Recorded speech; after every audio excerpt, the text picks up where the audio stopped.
माननीय मुख्यमंत्री जी अपने हाथों से नियुक्ति पत्र देके बिहार के मुख्यमंत्री एक मुस्लिम महिला का हिजाब खींचते हैं, जिसके बाद यूपी सरकार में मंत्री संजय निषाद का एक बेतुका बयान आ जाता है। ये संस्कार होता है, ये जो है आचरण होता है, ये दृष्टिकोण होता है। पार्टी के लोगों को ही नहीं बल्कि गठबंधन के लोगों पर भी वो जो है ध्यान दें। इन लोगों की कोई हैसियत नहीं है। धनंजय सिंह लगातार समाजवादी पार्टी के मुखिया पर आरोप लगा रहे हैं। जब से कोडीन सिरप वाला मामला आया तो राजभर तो ये कहते हैं कि असली पीडीए हम लोग हैं, चाहे संजय निषाद जी हुए, चाहे अनुप्रिया पटेल जी हुई, चाहे ओम प्रकाश राजभर खुद हुए। बिहार के मुख्यमंत्री एक मुस्लिम महिला का हिजाब खींचते हैं, जिसके बाद यूपी सरकार में मंत्री संजय निषाद का एक बेतुका बयान आ जाता है। संजय निषाद बोलते हैं कि आदमी हैं और अगर कुछ छूते तो उस पर बवाल करना था। पूर्व मंत्री हमारे साथ हैं रामाश्री विश्वकर्मा जी, कैसे देखते हैं सर बयान को? चाहे भारतीय जनता पार्टी हो या उनके गठबंधन के लोग हैं, इस बयान से उनकी मानसिकता जाहिर होती है। महिलाओं के प्रति उनका क्या दृष्टिकोण है और किस तरह से महिलाओं को ये लोग अपमानित करते हैं। मैं भारतीय जनता पार्टी नेतृत्व से कहूँगा कि अपने पार्टी के लोगों को ही नहीं बल्कि गठबंधन के लोगों पर भी वो जो है ध्यान दें और इस तरह का बयान जो लोग दे रहे हैं उनके खिलाफ कुछ न कुछ कार्रवाई करें। संजय निषाद इतने वरिष्ठ नेता हैं, मंत्री हैं, उनका ऐसा बयान देना कैसे देख रहे हैं कि इतना सीनियर नेता एमएलसी हैं, उनके पुत्र सपा के भी सांसद रहे हैं, बीजेपी के भी सांसद रहे हैं। तो एमएलसी और मंत्री बनने से कोई योग्यता थोड़ी आ जाती है। ये संस्कार होता है, ये जो है आचरण होता है, ये दृष्टिकोण होता है जो परिवार से मिलता है या जिस पार्टी में है उनसे मिलता है। तो ये समाजवादियों का पार्टी में संस्कार भी होता है, दृष्टिकोण भी होता है, आचरण भी होता है। और भारतीय जनता पार्टी के बारे में तो भारतीय जनता पार्टी के लोग सोचे कि उनका संस्कार और आचरण कैसा है। मंत्री हैं ओम प्रकाश राजभर, वो भी लगातार समाजवादी पार्टी के मुखिया पर अपना बयान देकर हमला करते रहते हैं। संजय निषाद भी व्यक्तिगत टारगेट करते हैं, तो ऐसा भाजपा कहती है कि आप ऐसा करिए। अब देखिए, चाहे संजय निषाद हो चाहे ओम प्रकाश राजभर हो, इन लोगों की कोई हैसियत नहीं है और राजनीति में ये लोग कहीं टिकते भी नहीं हैं। अब ये लोग जो है राष्ट्रीय अध्यक्ष जी को आलोचना करने का मतलब होता है कि आसमान पर थूकना, कि उनके ऊपर ही आकर के गिरे। तो ऐसे नेताओं का जिनका कोई वजूद नहीं है, जिनका कोई अस्तित्व नहीं है, ऐसे लोगों के बयानों पर बहुत ध्यान नहीं देना चाहिए। ओम प्रकाश राजभर तो ये कहते हैं कि असली पीडीए हम लोग हैं, चाहे संजय निषाद जी हुए, चाहे अनुप्रिया पटेल जी हुई, चाहे ओम प्रकाश राजभर खुद हुए, और भी तमाम नेताओं का नाम गिनाते कहते हैं वो तो परिवार डेवलपमेंट अथॉरिटी है। तो उनके यहाँ कौन सी अथॉरिटी है? बाप मंत्री है और बेटे को एमएलए बनाना चाहते हैं, उत्तराधिकार देना चाहते हैं और कई बार कोशिश करने के बाद भी अभी तक नहीं बना पाए।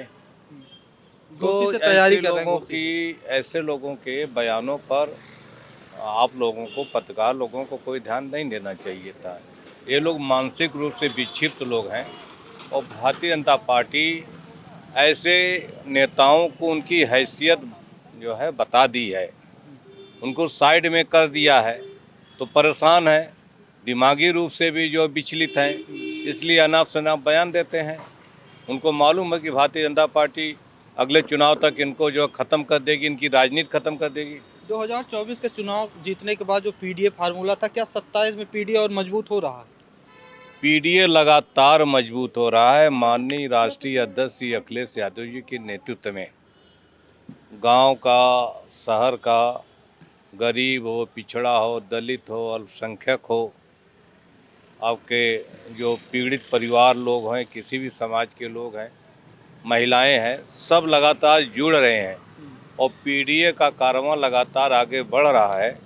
और मुझे पूरा विश्वास है कि 2027 में पीडीए ही एकजुट होकर के समाजवादी पार्टी को जिताएगा और समाजवादी पार्टी की सरकार बनाएगा। सर, आप विश्वकर्मा समाज से आते हैं तो आप मीटिंग करते होंगे, विश्वकर्मा समाज में अपने समाज में जाते होंगे, तो समाज का क्या रुझान रहेगा 27 में? बिल्कुल ठीक रहेगा। अब भारतीय जनता पार्टी में तो लगातार हत्याएं हो रही हैं विश्वकर्मा समाज की। अभी आज अयोध्या के गोसाईगंज के हैदरगंज थाना में एक विश्वकर्मा की हत्या कर दी। तो हम तो लगातार लड़ रहे हैं। समाज के ऊपर जुर्म अत्याचार जितना भारतीय जनता पार्टी की सरकार में हुआ है उतना आज तक किसी भी सरकार में नहीं हुआ। तो हम लगातार समाज की भी लड़ाई लड़ रहे हैं और पीडीए की भी लड़ाई लड़ रहे हैं, या जिनके ऊपर अत्याचार अन्याय हो रहा है सभी की लड़ाई हम लोग लड़ रहे हैं। और हमें विश्वास है कि पूरा समाज भी साथ देगा, पूरा पीडीए भी साथ देगा और भारतीय जनता पार्टी को 27 में हटाएगा और समाजवादी पार्टी की सरकार बना करके माननीय अखिलेश यादव जी को उत्तर प्रदेश का मुख्यमंत्री बनाएगा। एसआईआर हो रहा है सर, एसआईआर में पहले तो सपा आरोप लगाती थी कि नाम काटा जाएगा, चाहे बिहार में देखने को मिला कि लाखों नाम काटे गए। उसके बाद योगी आदित्यनाथ का बयान आया कि 4 करोड़ मतदाताओं का अभी भी नाम नहीं बढ़ा है। यही कहते हैं योगी आदित्यनाथ कि 80 से 90% हमारे वोटर हैं। तो कैसे देखते हैं उनके बयान को? तो उनके जो फर्जी वोटर थे जी, अब एसआईआर हो रहा है तो उन सबका नाम तो कटेगा ही। ये तो भारतीय जनता पार्टी के मुख्यमंत्री को देखना चाहिए कि उनकी पार्टी ने कितना फर्जी वोट बनवा लिया था। एक एक घरों में, शहरों में, मोहल्लों में जो है 10-10, 20-20 वोट बनवा लिए थे और चुनाव में यही वोट फर्जी वोट डलवा कर चुनाव जीतते थे। अब एसआईआर कराया था उन्होंने कि विपक्ष का वोट कटेगा, लेकिन विपक्ष का वोट तो चूँकि सही था इसलिए उनका कम कटने की संभावना है। और भारतीय जनता पार्टी के जो फर्जी वोट थे, डुप्लीकेट वोट थे और जो ऐसे वोट बनाए गए थे जो वहाँ के वोटर ही नहीं थे, तो जांच में सब बाहर निकलेंगे। तो इसके बारे में बीजेपी सोचे। जो समाजवादी पार्टी के मूल वोटर है, क्या उनके वोटरों को प्रभावित किया जा रहा है एसआईआर के जरिए? बिल्कुल प्रभावित किया जाए, काटने की पुरजोर कोशिश की जा रही है और किसी न किसी तरीके से ये सरकार बीजेपी के वोटों को संरक्षण देने के लिए प्रशासन को, डीएम को, एसडीएम को आदेश दे रही है। और समाजवादी पार्टी के बड़ी संख्या में जो वोट हैं, यादव हैं, मुसलमान हैं, उनको एब्सेंट दिखा करके, डुप्लीकेट दिखा करके, लापता दिखा करके, नो मैपिंग में कैटेगरी सी में डाल करके इनको लगातार इन वोटों को जो है ये काटने की साजिश भारतीय जनता पार्टी की सरकार कर रही है। माननीय श्री अखिलेश यादव जी के आदेश पर पीडीए प्रहरी हर बूथ पर एक एक वोटों का वो जो है सत्यापन कर रहे हैं और हमारी कोशिश है कि हमारे जितने भी वोट हैं ज़्यादा से ज़्यादा वोट वो बने रहें और भारतीय जनता पार्टी साजिश में कामयाब न हो पाए। धनंजय सिंह लगातार समाजवादी पार्टी के मुखिया पर आरोप लगा रहे हैं जब से कोडीन सिरप वाला मामला आया, तो कैसे देखते हैं? तो ये तो बहुत बड़ा घोटाला है और इसका नेटवर्क बहुत बड़ा है। राष्ट्रीय अध्यक्ष जी ने जिस मामले को उठाया है तो सरकार को देखना चाहिए, जो लोग लिप्त हैं उनको गिरफ्तार करना चाहिए, उनके खिलाफ कार्रवाई करनी चाहिए। अब कोई क्या बोलता है इससे का, इसका मतलब कि सरकार का संरक्षण है उनको, इसका मतलब ये है कि सरकार उनको संरक्षण दे रही है, या तो उनके खिलाफ कार्रवाई करें।